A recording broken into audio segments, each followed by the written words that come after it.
Personally, I feel ashamed that even today, though we are active in so many hundreds of villages, we are still not able to change that. What religion, what race, what nationality, what gender or whatever else you think you are, you come from soil and go back to soil. Unfortunately, still Dalits have equal rights by law, but socially we have not achieved it. Still the same level of discrimination is happening. Though by law, all of us have equal opportunity, socially, we still don't have equal opportunity.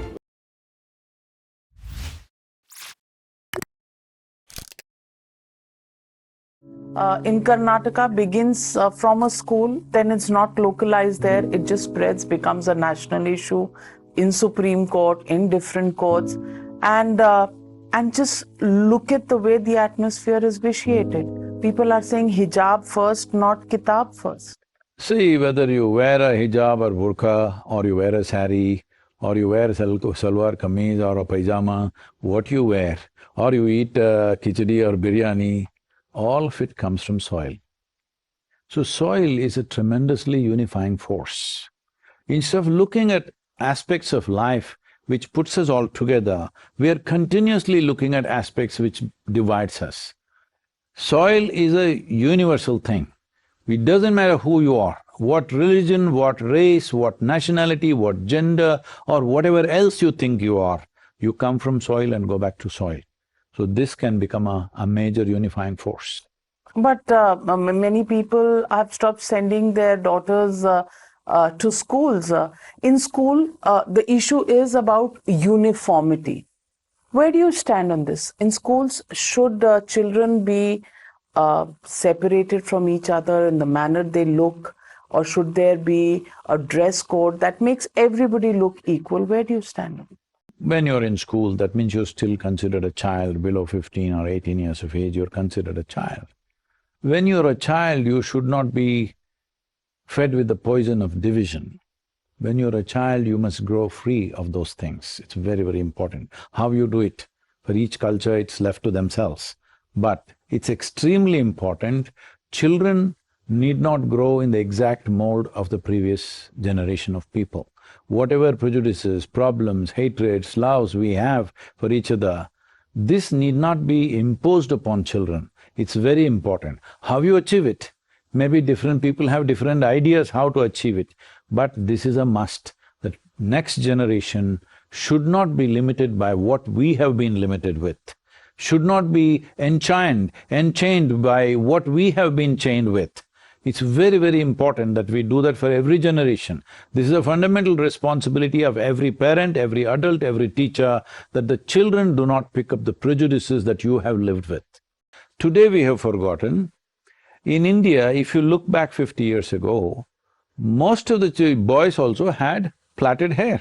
So they want to cut that and make us into English people, all right? So unfortunately it is so, because of that enforcement, today a whole lot of young men have everything shaved in their face because they want to look like English people, because that is the ideal way a man should look, not like this. They think this is a natural thing that happens to a man, but they think this is freaky, he's got a beard. No, that is freaky, you don't know why you're shaving yourself. People can give explanations, but you don't know why, all right? So leave that, it's okay, but at the same time, it's very, very important in a given society, if we have to move forward, we have to constantly look at points that will unify us, not points that divide us. Soil is that aspect which puts all of us together. If you don't get it in this life, at least when you're buried, you understand the same worms eat you, all right? Yeah, unfortunately, all leaders are being appropriated by somebody. If you say Sardar Patel, Congress will say he was a congressman, why are you talking about him? If you say Ambedkar, they say he was a Dalit, why are you talking about him? All the people who worked for this nation, they being inspiration for everybody in this country is important. Though by law, all of us have equal opportunity, socially, we still don't have equal opportunity. Variety of people are in many ways eliminated from this opportunity or not available for this opportunity to reach them. We are in many ways practicing feudalism through a democratic system.